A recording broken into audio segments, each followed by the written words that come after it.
basketball, the Thunder's cup runneth over as they runneth over the competition.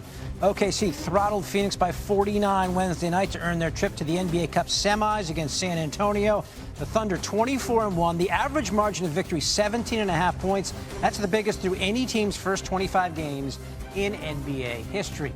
Back with us, our NBA reporter Tim Bontemps. So Tim, OKC in the conversation, at least right now, with Jordan's Bulls, the early dynasty Warriors for the NBA's best regular season ever.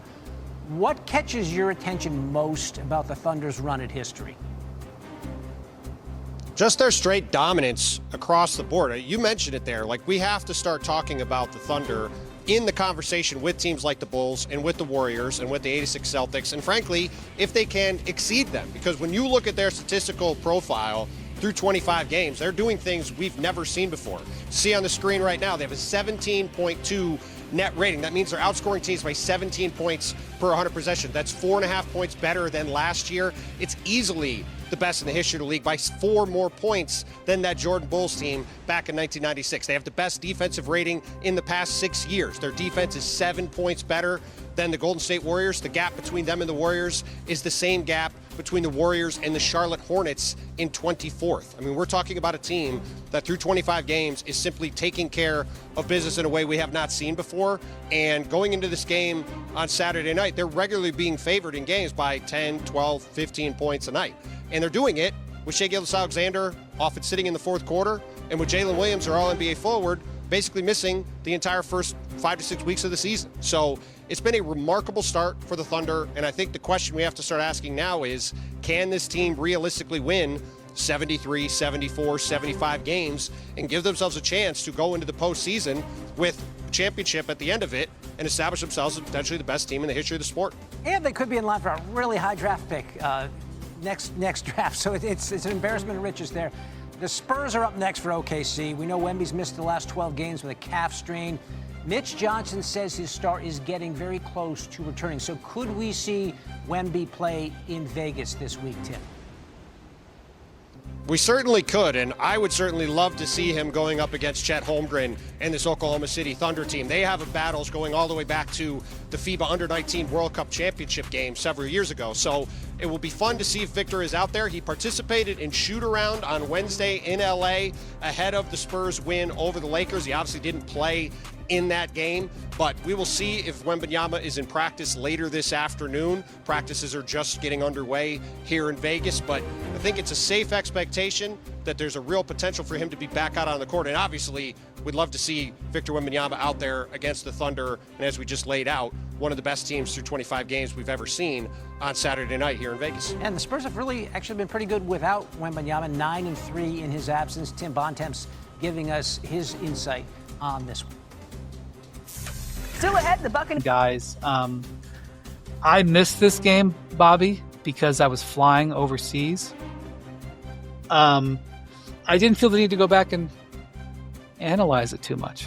It happened quick. I mean, it was 7-2 to start, and then it got to 10, and then it just kept on snowballing from there.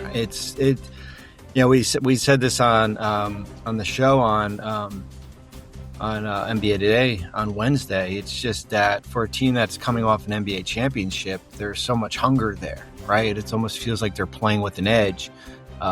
You felt like there was still another gear left with this group. It wasn't a clean 7-game series against Indiana. There's probably people whispering, saying, what would have happened if Halliburton had stayed healthy, right? But man, oh man. I think there was a reasonable chance that the Pacers were winning that game. Yeah. Mm-hmm. Yeah. Because the Thunder, Vinny, the Thunder did not play well. It's lost to history, and maybe you never know. The Thunder did not play well in the second half of that game by their standards. Yeah. But do they come at you in waves? Oh boy. If it's not, and Jalen Williams, you could see him starting to get his groove back out there. They've got no Hartenstein, but then you have AJ Mitchell coming off I mean, there's just so many different levels of guys here. We put up a stat on the show yesterday that, and we didn't do it to diminish Shai, but it just shows you the beauty of the roster. They're plus 19 when Shai's on the court and a plus 16 when he's off the court. When we Must talked not be about the MVP. Yeah, I mean, we talked about Giannis a couple weeks ago when he got hurt and the differential when he's on the court and off the court. But I just think that shows you how they've built this roster. I was going to put up a graphic today, but I didn't want to look to be snobbish, where just to remind people of all these draft picks that are coming, right? Like that's well, it probably won't happen, but there's a scenario that the Thunder could have 3 lottery picks. Yeah. In this draft. As I believe the Jazz will make sure that their pick doesn't convey, but if the pick is 9 or higher, the Jazz pick goes to the Thunder. And then what's the third one? Sixers, which the Sixers top 4 protected. The Sixers are probably going to make the playoffs. Yeah. Probably low teens. There was a day a couple of weeks ago where the Sixers were struggling a little bit, and if you looked at if you had frozen the standings in that moment, the Sixers were the 14th pick. Yeah. So there would have been 3 lottery picks, but they're most likely getting that pick wherever it falls. And so Adam Silver needs to come in and use his authority, commissioner powers in the best interest of the game, I believe is the term, and say that the Thunder Clippers trade is now fully adjudicated, and say that nothing is owed to anybody anymore. We are no more draft picks. To wave the white flag. Yeah, it's over. It's done. Like the horse is beaten. Like that's what it's. Vince, wait till we get next year when they have to swap first. This is what I'm saying. The commissioner needs to step in. At this point, Wendy, Oklahoma City's practices are harder than their games. When they practice against each other, when you do split squads and everything else, and Lou Dort is guarding Shai, Lou Dort is getting a bigger workout guarding Shai, and Shai is getting a bigger workout being defended by Lou Dort than anything that they are getting in actual game competition. Like, it is a joke. Well, so this stat, last year they kind of started off a little sluggish. They started off 11-4. So over their last 82 games now, so their full season, they're 72-10, and their point differential in that is 14.5. They've averaged 14.5. So you go back and look at that Bulls team, or the 172, or you go back and look at the Warriors team that won 73, and they were not that good. So this would be the best differential in. Hold on one second.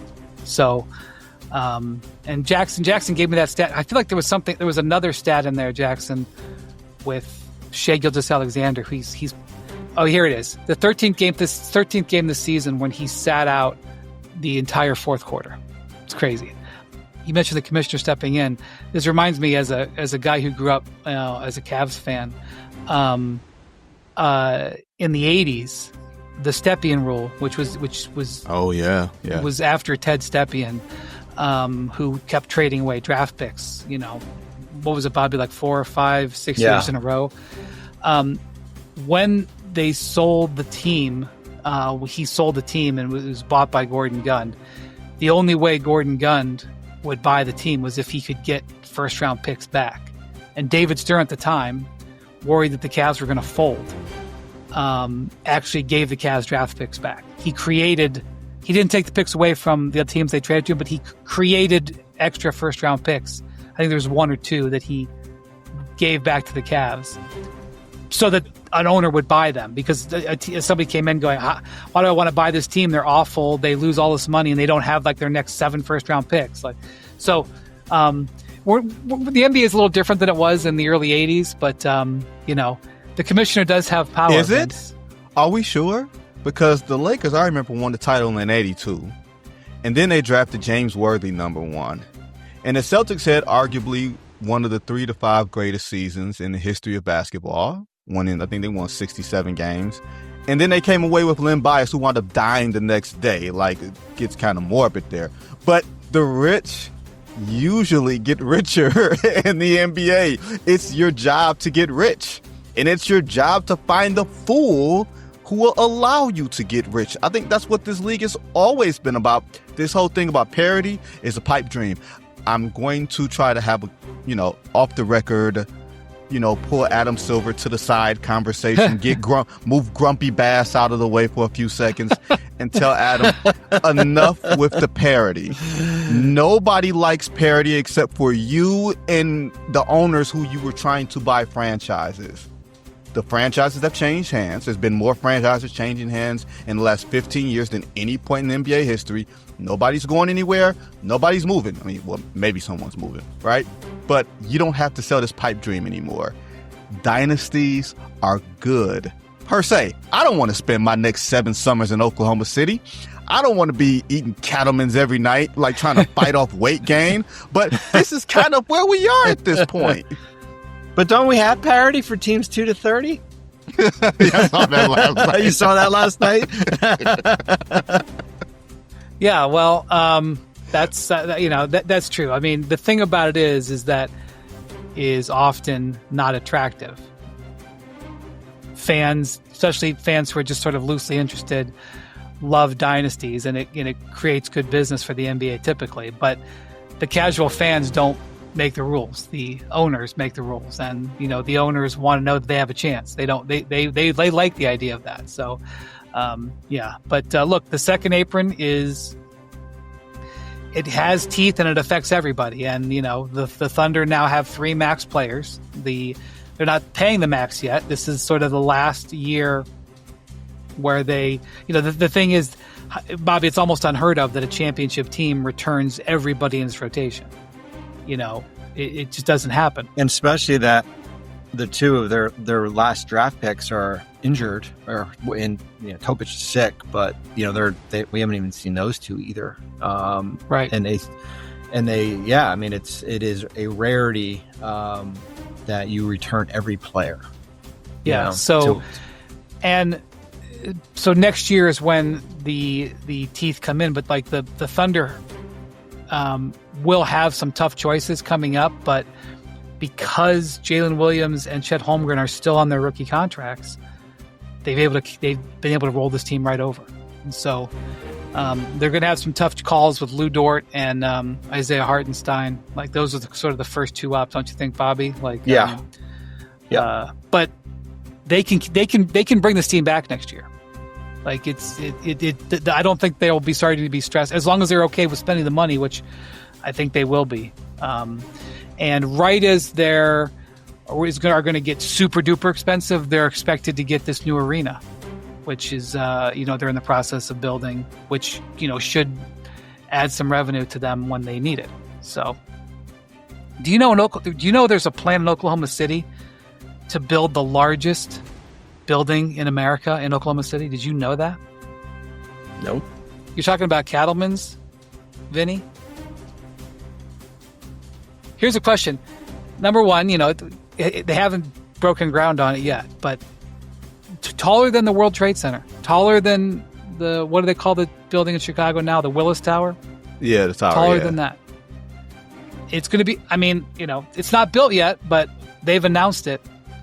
So it's if I was like some sort of like poet or like really good writer, I could like make some sort of discussion about the building of the biggest building in Oklahoma City while these Thunder are being built too. Like this, the biggest building would not be in New York or Los Angeles or Chicago.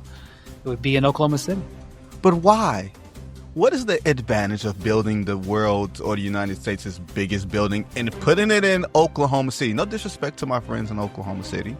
That's a reasonable question. I don't know. I'm just telling you that I didn't make that up. That is a plan that they're going to do. And there's going to be like a hotel like in the middle of it, Vinny. So you can you can get gorgeous views of the heartland when you can stay in that hotel. This gets funnier and funnier. Like, what are the views going to be? Like, I'm just curious, what are you going to see? There's no body of water that you're going to run into. Excuse me, sir. Lake Hefner. Lake Hefner. Do you know about Lake Hefner? What the hell is that? See, I feel like it's my duty to like defend, the center of America. Bobby, do you know about Lake Hefner? I don't think I do.